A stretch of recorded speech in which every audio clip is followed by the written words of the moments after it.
Bonjour chers élèves, ravi de vous retrouver aujourd'hui avec une activité de lecture dédiée aux élèves de la première année du baccalauréat. Alors vous savez très bien que nous travaillons sur le 3e module, le dernier jour d'un camp d'année de Victor Hugo, qui est un roman à thèse. Alors pour commencer, nous allons essayer donc de fixer notre objectif.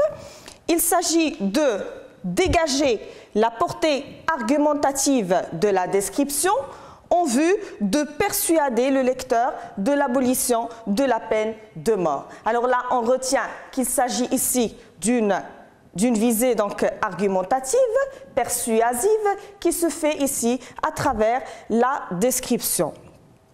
Le passage sur lequel nous allons travailler, c'est un extrait du chapitre 13.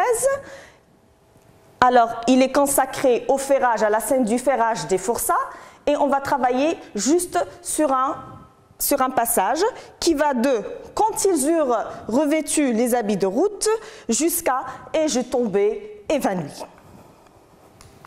Pour commencer l'étude de ce texte, on va d'abord le situer. Alors pour le situer, on va se poser la question « qui parle dans ce texte ?» La réponse est toute simple, c'est le narrateur.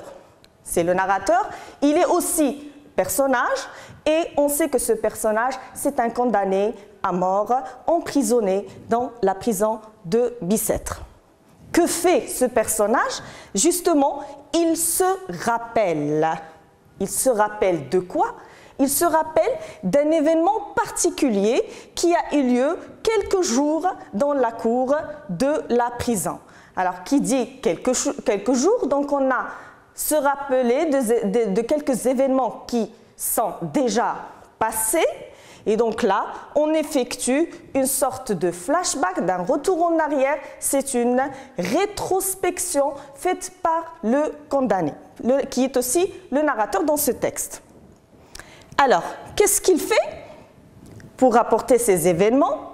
Il rapporte cet événement comme un vrai spectacle. C'est un spectacle qui est en 3 actes, qui se passe en 3 actes. Le premier acte, c'est la visite médicale. Alors, dans cette visite, on va voir que les médecins sont là, dans la cour de Bicêtre, pour en quelque sorte examiner, ausculter rapidement les forçats que malheureusement les médecins trouvent toujours bons au bagne. Par la suite, on a la visite des geôliers et on arrive au moment important sur lequel nous allons focaliser notre étude, c'est justement le ferrage. Il nous parle de quoi lors de cette scène? Alors, il nous parle du traitement inhumain. Alors, on souligne ici le traitement inhumain réservé à ces condamnés. Et l'effet que va avoir ce traitement inhumain sur ce condamné, sur le narrateur, c'est qu'on va voir vers la fin du texte qu'à la fin de ce spectacle, le narrateur va tomber évanoui. Pour identifier ce passage, on va se poser la question: quel est le type de ce texte? Alors, le texte, si vous l'avez bien sûr sous les yeux, vous allez vous rendre compte qu'il est de typologie narrative descriptive. Pourquoi narrative? Parce qu'on a la présence dans le texte des procédés de la narration. Vous allez trouver beaucoup de verbes qui sont conjugués au passé simple, vous allez trouver des indicateurs de temps qui structurent la narration dans une sorte de chronologie, et vous allez avoir aussi, donc pour la composante ou pour la partie typologique descriptive, alors vous allez voir des procédés de la caractérisation, les comparaisons, les adjectifs, les propositions subordonnées relatives, etc. La tonalité dominante de ce texte est pathétique. Alors quand on dit pathétique, c'est-à-dire que ce sont des événements qui suscitent une émotion intense. Elle est consacrée surtout au sentiment de la pitié. Alors, on va maintenant consacrer donc l'étude de ce passage au premier axe sur lequel nous allons insister sur la condition la condition inhumaine des forçats. On comprend à partir de cet intitulé que les forçats sont en train de vivre une condition, une situation inhumaine. Qui sont d'abord les forçats? Quand on dit forçats, qu'est-ce qu'on entend par le mot forçat? Alors, les forçats sont des condamnés aux travaux forcés. Ils sont présentés dans ce texte d'une manière pitoyable, d'une manière misérable. Et le traitement des forçats est présenté et mis en valeur par une description dévalorisante par le moyen d'un ensemble de procédés que nous allons voir. D'abord, les galériens ont été obligés de s'asseoir par terre, sur le sol. Donc, je cite du texte, la boue, donc ils s'assoient dans la boue sur les pavés inondés. Alors, si vous avez bien lu le texte, vous allez comprendre que lors du ferrage, la pluie tombait à flot. Et donc là, les pavés, le carrelage de la cour de Bicêtre était plein de pluie. Et donc, pour rendre compte de la présence de cette pluie, de l'humidité en quelque sorte qui régnait, le narrateur a utilisé le mot inondé. Alors quand on dit inondé, c'est une exagération, c'est une amplification en quelque sorte de la situation de cette pluie qui est très très forte. Alors imaginez avec moi des forçats qui sont assis dans la boue, c'est pas propre, et en plus la terre elle est inondée, le pavé elle est inondé d'eau. Le ferrage des forçats expose aussi leur vie au danger. Comment, justement? Le moindre mouvement, je cite, le moindre mouvement d'avant en arrière lui ferait sauter le crâne comme une coquille de noix. Je reprends, le moindre mouvement, c'est-à-dire qu'un mouvement, un tout petit mouvement de la tête va exposer la tête ou exposer tout le forçat au danger de la mort. On va le voir par la suite pour expliquer donc cette image. Et donc remarquez que faire sauter le crâne comme une coquille de noix. Alors la figure de style de la comparaison ici rend compte du grand danger que risquent les forçats lors de cette opération du ferrage. Puisque là, on leur met des colliers de fer autour de leur cou. Les forçats ainsi perdent toute dignité humaine, puisqu'ils sont tabassés par les geôliers et les gardes chiourmes. On peut relever la phrase « un bruit sourd de bâton ». Alors là, la présence déjà du bâton est suffisante pour comprendre qu'il s'agit d'une violence exercée contre ces forçats.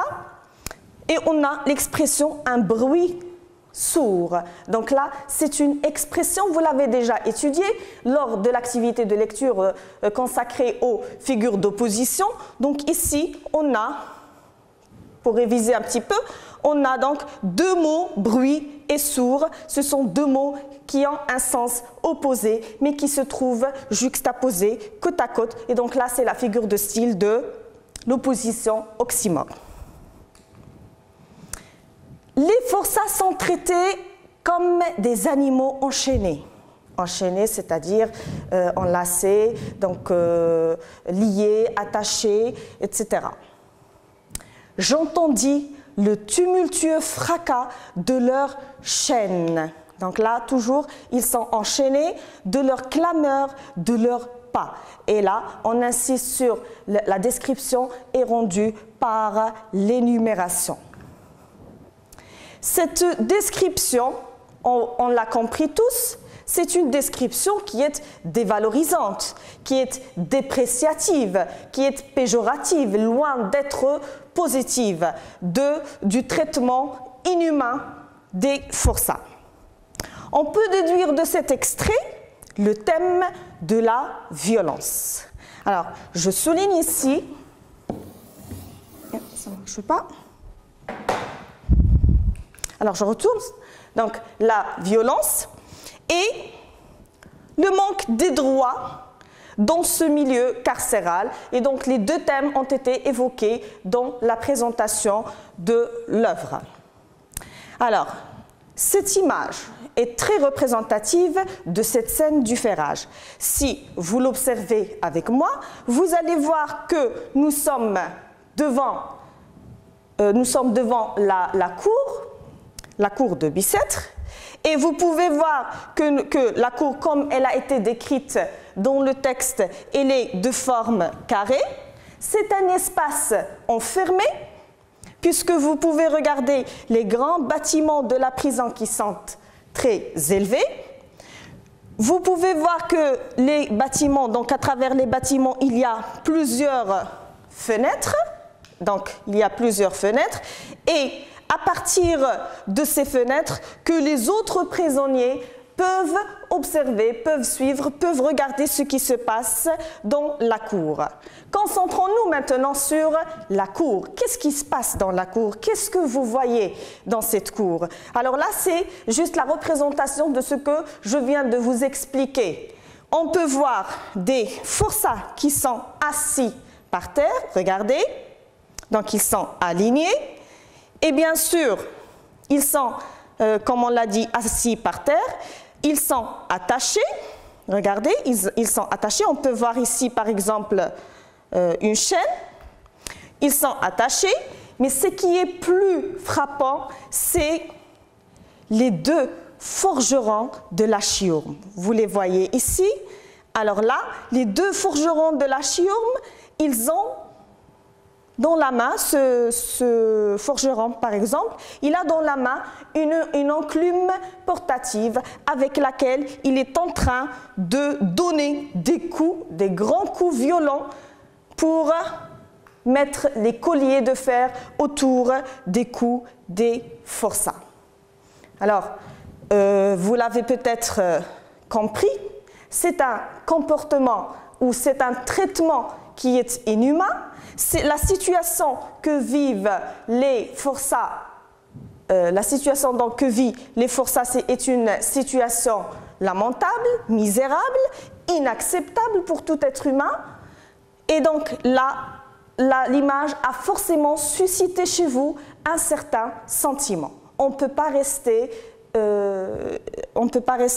donc, sans ressentir un certain dégoût, une certaine tristesse par rapport à ce qui arrive à ces forçats dans ces conditions carcérales, devant ces conditions carcérales. Alors, ce qui va nous mener à l'étude du deuxième axe dans ce texte. Le deuxième axe est consacré au sentiment du narrateur face au spectacle du ferrage des forçats.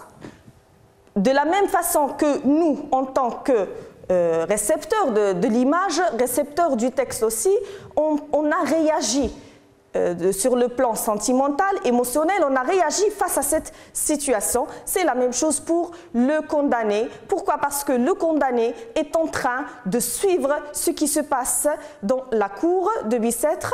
Il est en train d'assister à cette scène du ferrage, comme nous l'avons aussi vu avec l'image. Et donc, il a vécu une évolution, un ensemble de sentiments qu'on va essayer de préciser. L'effet, alors là on parle de l'effet, de l'impact de cette scène sur le personnage. Donc l'effet du ferrage des forçats dans des conditions inhumaines est remarquablement présent chez le condamné. Comment? Alors ce tableau va nous permettre de justifier ou de relever les expressions dans le texte qui montrent cette réaction du condamné. Alors, on va étudier cette réaction, ces sentiments, selon deux situations. La première situation, le premier moment, c'est quand le condamné est observateur du spectacle.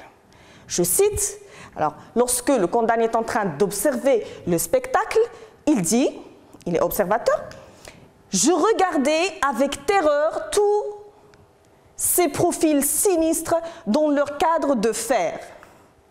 J'observais ce spectacle étrange avec une curiosité si avide, si palpitante, si attentive que je m'étais oublié moi-même. Troisième exemple, un profond sentiment de pitié me remuait jusqu'aux entrailles. Alors là, vous pouvez remarquer la présence des verbes de perception. Les verbes, donc on a le verbe regarder et le verbe observer, puisqu'on est dans la situation où le condamné est observateur, il regarde, il voit.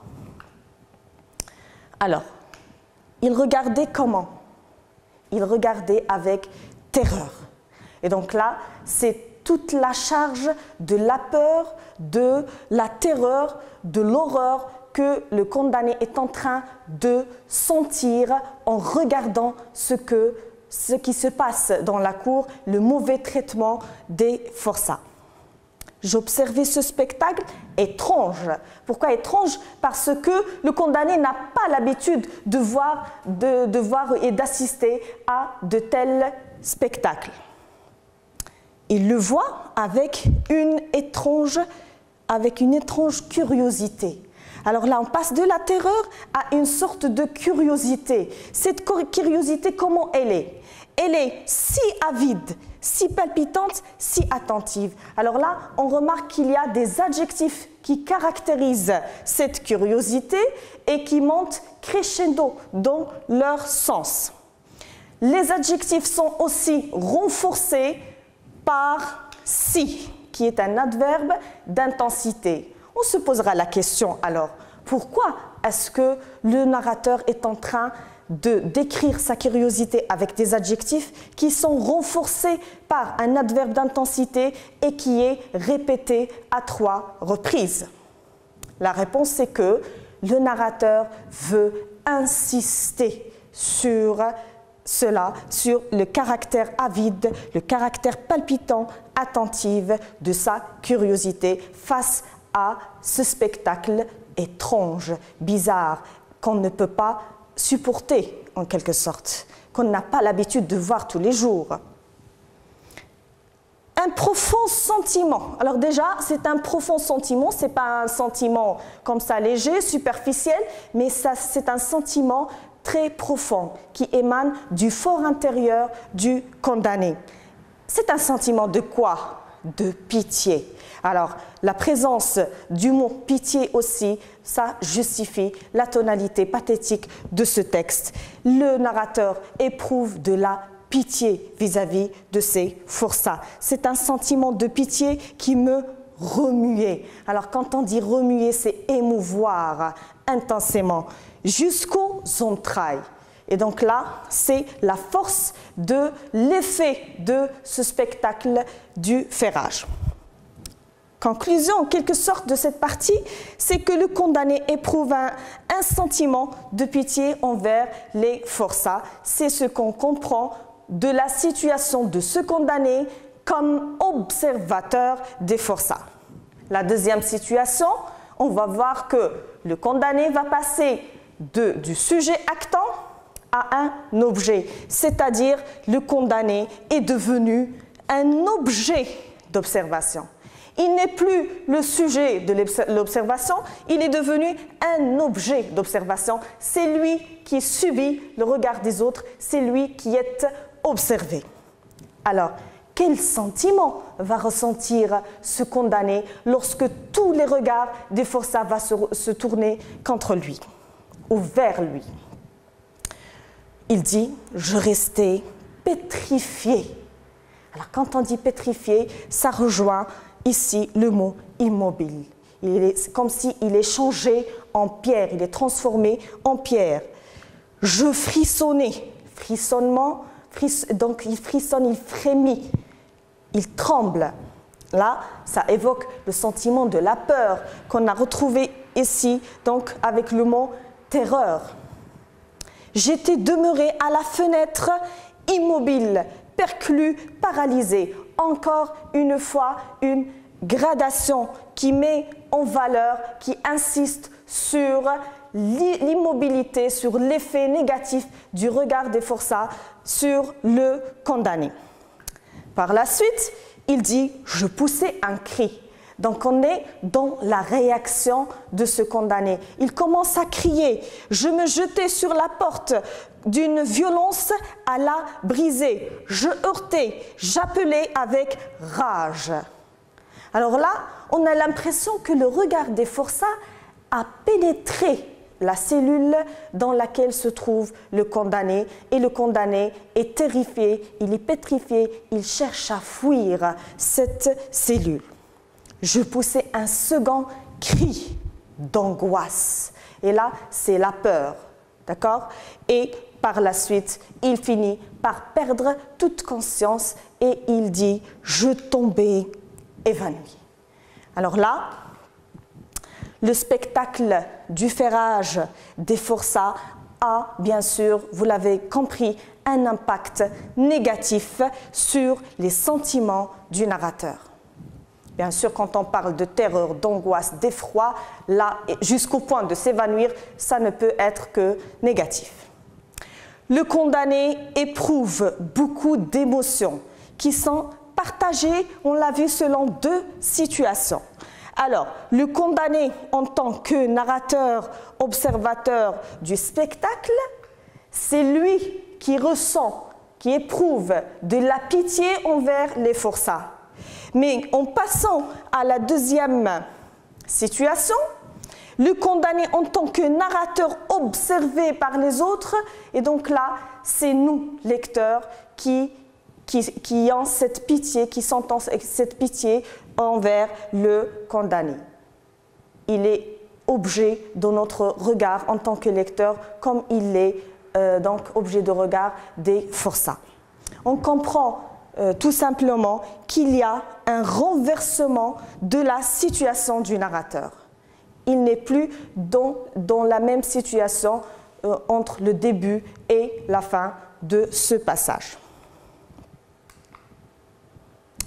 Du coup, la tonalité du passage est pathétique.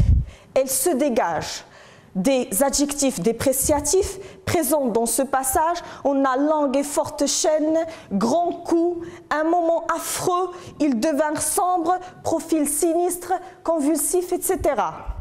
Ici, le narrateur, qu'est-ce qu'il cherche? Il cherche à susciter notre pitié, susciter la pitié du lecteur.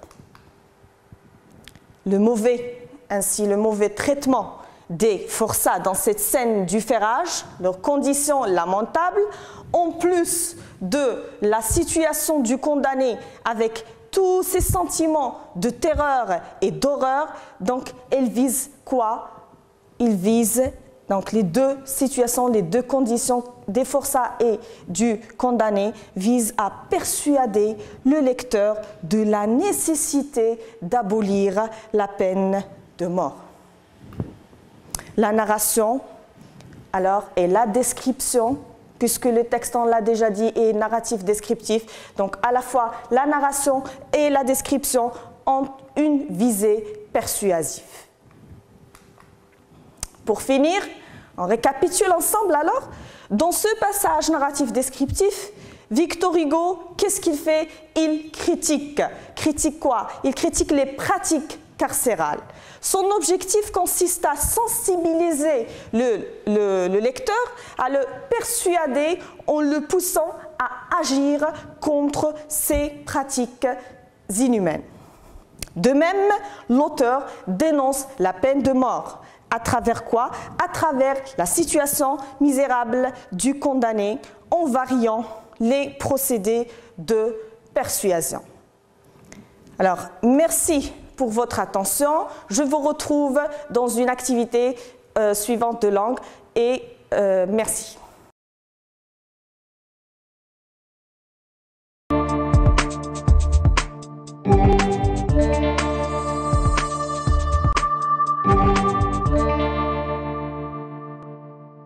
في إطار عملية